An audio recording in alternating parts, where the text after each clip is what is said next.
Hello friend, maths के इस channel maths wizard में आप सभी का स्वागत है। आज प्रॉफिट एंड लॉस के नेक्स्ट टाइप के क्वेश्चंस लेके आई हूँ जो वस्तु से संबंधित, अर्थात क्वेश्चन रिलेटेड टू आर्टिकल। मतलब जो वस्तु वाले क्वेश्चंस रहते हैं जिसमें रुपीज़ नहीं रहते हैं। जैसे पहला क्वेश्चन आपको दिख रहा है, जब 25 वस्तुओं का क्रय मूल्य 20 वस्तुओं के विक्रय मूल्य के बराबर हो तो प्रतिशत लाभ क्या होगा। अब देखिए, इस प्रश्न में रुपीज़ नहीं दिया गया है, सिर्फ इसमें वस्तुएं दी गई है। पहले हम इसको लॉन्ग प्रोसेस से करेंगे। देखिए, जैसे क्वेश्चन में लिखा है 25 वस्तुओं का क्रय मूल्य 20 वस्तुओं के विक्रय मूल्य के बराबर है। मतलब यदि हम मान लें कि 25 वस्तुओं का जो कॉस्ट प्राइस है, कॉस्ट प्राइस ऑफ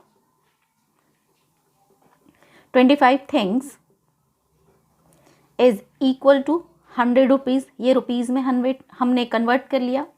अब बोला गया है 20 वस्तुओं के विक्रय मूल्य के बराबर है, मतलब selling price of 20 things equal to भी 100 रुपीज़ होगा। मतलब हमने 25 वस्तु खरीद के लेके आए 100 रुपये में और 20 वस्तु हमने बेच दिया कितने में, उतने ही रुपए में। तो ये दोनों डेटा इक्वल हो गए। अब हम कैसे बनाएंगे, पहले लॉन्ग प्रोसेस से देख रहे हैं, इसकी पहली प्रोसेस पहले क्लियर कर ले। पहले आप लोगों ने यूनिटरी मेथड एक एक नियम क्लास 5th में पढ़ा है, उसके बेस से करेंगे। मतलब एक वस्तु का क्रय मूल्य और विक्रय मूल्य पहले हम फाइंड आउट कर लें। तो हम इसको कैसे लिखेंगे, सपोज 25 थिंग्स की जो कॉस्ट प्राइस है वो कितनी है, 100 रुपीज़ है। देयरफॉर 1 थिंग्स, एक की कॉस्ट प्राइस कितनी हो जाएगी, 100/25 इक्वल्स टू 4 रुपये। मतलब एक की कॉस्ट प्राइस कितनी मिल गई हमें, 4 रुपये। इसी प्रकार से हम निकाल सकते हैं कि 20 वस्तु 20 थिंग्स की सेलिंग प्राइस हमने 100 रुपये ही एज्यूम किया था ऊपर। अब देखिए 100 रुपये है तो एक की सेलिंग प्राइस कितनी हो जाएगी, 100/20, तो कितना आ रहा है, 5 रुपये। अब हमें ये डेटा क्लियर है। यहाँ देखिए, एक वस्तु की कॉस्ट प्राइस 4 रुपये है और एक वस्तु की जो विक्रय मूल्य है, सेलिंग प्राइस है, वो कितना निकल रहा है, 5 रुपये निकल रहा है यहाँ पर। तो इसके अकॉर्डिंग अब प्रॉफिट ये रुपीज़ में कन्वर्ट हो गया है, तो हम प्रॉफिट एंड लॉस का जो फॉर्मूला है वो हम लगा सकते हैं। हमें मालूम है 4 में खरीदा 5 में बेच दिया तो लाभ ही होगा। प्रॉफिट इक्वल्स टू पी कितने का है, दोनों का डिफरेंस मिल रहा है हमें 1 रुपी इंटू 100। नीचे कॉस्ट प्राइस लिखते हैं, एक की कॉस्ट प्राइस कितनी निकली है, 4 रुपये।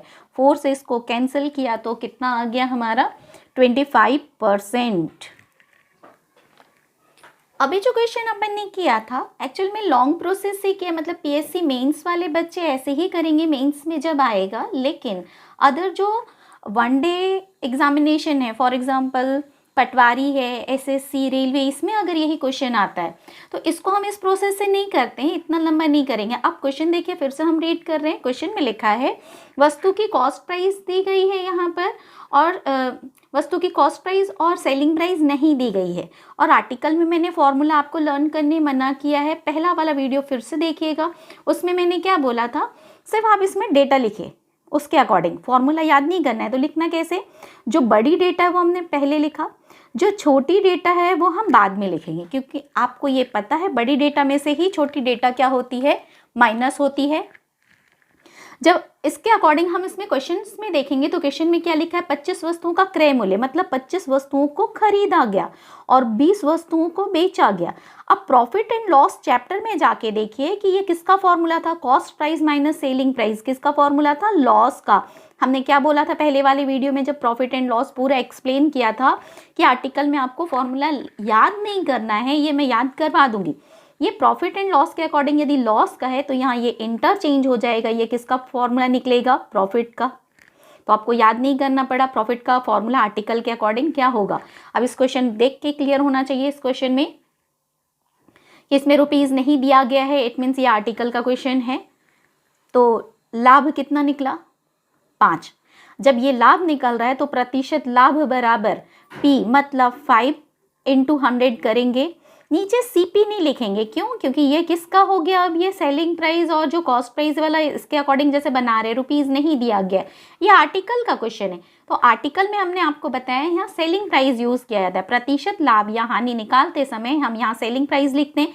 सेलिंग प्राइस में कितना है 20, मतलब ये कैंसिल करेंगे 20, 5 5 जा 25। देखिए लॉन्ग प्रोसेस से भी अपन ने बनाया था तो 25 ही आया था, 25% प्रॉफिट। अब यहाँ शॉर्ट आर्टिकल से भी बना रहे हैं। बस आपको ये याद होना चाहिए कि आर्टिकल में हमने लिखा कैसे, फॉर्मूला नहीं याद करा है। बड़ी डेटा पहले लिख रहे हैं, छोटी डेटा बाद में लिखा है। फिर ये क्या था, कॉस्ट प्राइस, 25 वस्तु को खरीदा गया इसलिए हमने कॉस्ट प्राइस लिखा, और 20 को बेचा गया तो ये selling price. Cost price minus selling price किसका फॉर्मूला था, लॉस का। प्रॉफिट एंड लॉस में जब रुपीज से रिलेटेड क्वेश्चन दिए गए, लेकिन ये वस्तु से संबंधित प्रश्न है, क्वेश्चन आर्टिकल वाले क्वेश्चन है, तो ये लाभ का फॉर्मूला हो जाएगा। ये किसका फॉर्मूला हो जाएगा, लाभ का। तो लाभ कितना मिला 5। इसको आप ओरल भी निकाल सकते हो कि ये आर्टिकल वाले क्वेश्चन है। देखिए अब ये वाली स्टेप फॉलो करने की कोशिश कीजिएगा कि हम ओरल कैसे निकालेंगे। मतलब जो क्वेश्चन में जो 2 डेटा दिया उनका डिफरेंस लिखना है इनटू 100। अब यहाँ हमने क्या लिखना है, यहाँ पर जो सेल किया गया, जितने वस्तु सेल की गई है वो हम लिखेंगे। तो आपका इतना बनाने से भी आंसर आएगा, जरूरी नहीं है कि इतना आपको सॉल्व करना है। इसी टाइप का एक क्वेश्चन और देखते हैं। जैसे क्वेश्चन में लिखा है, एक दुकानदार ने जितने रुपए में 20 कलम खरीदा उतने ही रुपए में 15 कलम बेच दिया, तो दुकानदार को कितने प्रतिशत का लाभ या हानि हुआ। अब हमें लाभ हानि नहीं मालूम है। अब हम पहले वाले प्लस माइनस पहले तो मैं कर ले रही हूँ क्योंकि शायद आपको प्रॉब्लम जाए। 20 और 15 में ज़्यादा क्या है, ये हमने लिख दिया 20 माइनस 15। 20 क्या किया गया था, 20 पेन को परचेस किया गया, मतलब ये cost price minus selling price. तो cost price minus selling price profit and loss chapter में किसका फॉर्मूला था, लॉस का। लेकिन ये आर्टिकल से संबंधित है तो ये किसका फॉर्मूला हो जाएगा, ये प्रॉफिट का हो जाएगा। तो प्रॉफिट इक्वल्स टू हमारा निकल रहा है 20 माइनस 15। तो प्रॉफिट कितने का हो गया, फिर 5 का हो गया। तो प्रतिशत लाभ इक्वल्स टू 5 इंटू 100 अपॉन में हमें क्या लिखना है यहाँ पर, सेलिंग प्राइस 15। 5 3 जा, और 100 में जब हम 3 से डिवाइड करते हैं तो आंसर कितना आता है 33, देन 1/3%। अब इसको आप ओरल निकालने की कोशिश कीजिए। अब मैं ये प्रोसेस नहीं कराऊंगी, सिर्फ इतना बनाऊंगी, आप इसके अकॉर्डिंग आप चेक कीजिएगा। अब जैसे नेक्स्ट क्वेश्चन देखते हैं। नेक्स्ट क्वेश्चन में लिखा है 58 संतरों का क्रय मूल्य 50 संतरों के विक्रय मूल्य के बराबर है, तो प्रतिशत लाभ क्या है। प्रतिशत लाभ हम डायरेक्ट निकालेंगे, अब पूरा लिखने की जरूरत नहीं है। 58 और 50 का डिफरेंस क्या है, वो 8 हमने ऊपर लिखा इंटू 100। अब यहाँ क्या लिखते हैं, जितना सेल किया, तो 50 संतरों के विक्रय मूल्य मतलब 50 यहाँ आ जाएगा। 50 से इसको हम कैंसिल करेंगे तो कितना आ गया 2, और 2 8 जा 16, मतलब 16% का लाभ होगा। देखिए अब कितना जल्दी निकल गया। लेकिन जब तक बेस क्लियर नहीं होता है तो प्रॉब्लम जाती है, इसलिए मैंने बेस कराया है। तो पहले और दूसरे क्वेश्चन को बहुत अच्छे से क्लियर कीजिएगा, तब इस थर्ड वाले क्वेश्चन को कीजिएगा। नेक्स्ट क्वेश्चन देखते हैं। नेक्स्ट क्वेश्चन में बोला है, जब 12 वस्तुओं का क्रय मूल्य 16 वस्तुओं के विक्रय मूल्य के बराबर है तो प्रतिशत हानि ज्ञात कीजिए। अब लॉस पूछा गया है। लॉस निकालने के लिए पहले तो हमें मालूम है 12 और 16 का डिफरेंस लिखना है। 12 और 16 का डिफरेंस 4 इंटू 100। अब नीचे क्या लिखना है, जितना सेल किया गया है। तो 16 वस्तुओं के विक्रय मूल्य बोला गया है तो हमने 16 लिख दिया। 4 से 100 में जब हम डिवाइड करेंगे तो कितना आएगा 25%, मतलब 25% की हानि हो रही है। नेक्स्ट क्वेश्चन देखते हैं। नेक्स्ट क्वेश्चन में लिखा है, रहीम कुछ संतरे इस प्रकार खरीदा बेचा कि 40 संतरों का क्रय मूल्य 50 संतरों के विक्रय मूल्य के बराबर रहा। रहीम को कितने प्रतिशत का लाभ या हानि हुआ। अब हमें लाभ या हानि नहीं मालूम है। अब ओरल एज्यूम करने हम सीखेंगे कि हम ओरल कैसे निकालें कि ये लाभ है या हानि। जैसे 40 संतरे के लिए मान लीजिए जो रुपए दिए, फॉर एग्जाम्पल 100, तो 50 संतरे बेचने पड़ गए उतने में, तो क्या हो रहा है, हमें 10 संतरे अपने पास से जा रहे हैं, इसलिए ये लॉस निकलेगा। और डिफरेंस हमें ऊपर लिखना है, हमने लिखा 10 इंटू 100। नीचे सेल 50 संतरों के विक्रय मूल्य के बराबर, तो ये 50 नीचे आ गया। 50 2 जा 10 2 जा 20%, मतलब हानि कितने प्रतिशत की हो रही है 20%। नेक्स्ट इसी टाइप का एक क्वेश्चन और देखते हैं। 40 वस्तुओं का विक्रय मूल्य 36 वस्तुओं के क्रय मूल्य के बराबर है, तो प्रतिशत हानि ज्ञात कीजिए। अब देखिए, जैसे कि इस प्रश्न में प्रतिशत हानि ही निकालने बोला है, लेकिन जो हमने इसके पहले वाला प्रीवियस क्वेश्चन किया था उसमें ऐसा नहीं बोला गया था कि प्रतिशत लाभ निकालना है या प्रतिशत हानि। तब हमने उसकी प्रोसेस भी आपको एक्सप्लेन की। जब क्वेश्चन में डायरेक्ट बोला गया है कि प्रतिशत लाभ निकालना है या प्रतिशत हानि, तब आप डायरेक्ट लिख सकते हो। तो इसमें हमें प्रतिशत हानि निकालना है, ये हमने परसेंट लॉस लिख दिया। अब दोनों का डिफरेंस हमें लिखना है, 40 और 36, इसका डिफरेंस कितना आ गया, 4 इंटू 100। अब नीचे आपको मालूम है सेलिंग प्राइस लिखना है। सेलिंग प्राइस नहीं दी गई है, एक्चुअली जितना वस्तु हमने सेल किया है वो हमें लिखना है। तो 40 वस्तुओं का विक्रय मूल्य मतलब 40 वस्तु को सेल किया गया। 4 से 4 कैंसिल, 0 से 0 कैंसिल, तो हमारा आंसर कितना आया, 10%। तो लॉस कितना हो रहा है, 10% का। नेक्स्ट क्वेश्चन देखते हैं। नेक्स्ट में लिखा है, करीम ने कुछ अंडे इस प्रकार क्रय विक्रय किया कि 60 अंडों का क्रय मूल्य 75 अंडों के विक्रय मूल्य के बराबर रहा। उसका प्रतिशत लाभ या हानि ज्ञात कीजिए। देखिए, अब इस वाले प्रश्न में फिर से प्रतिशत लाभ या हानि दोनों दिया गया है, लेकिन निकालना तो एट अ टाइम एक ही है। तो हमें कैसे पता चलेगा कि यहाँ प्रतिशत लाभ या प्रतिशत हानि?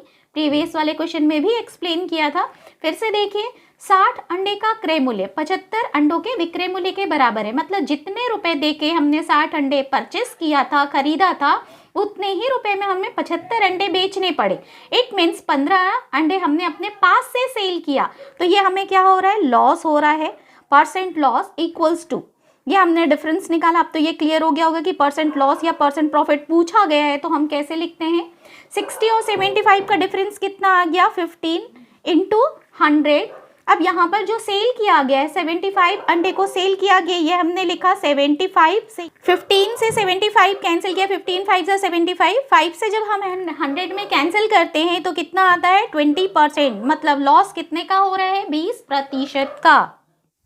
इस वाले वीडियो में अभी तक मैंने प्रॉफिट एंड लॉस के जो आर्टिकल के इजी टाइप के क्वेश्चन थे वो अभी एक्सप्लेन किया। ये बहुत इजी टाइप थे। नेक्स्ट टाइप में जो आर्टिकल के क्वेश्चंस लेके आऊँगी तो वो थोड़े से टफ होंगे। वीडियो यदि पसंद आई हो तो प्लीज़ लाइक कीजिए, सब्सक्राइब कीजिए एंड शेयर करना ना भूलें। Thank you.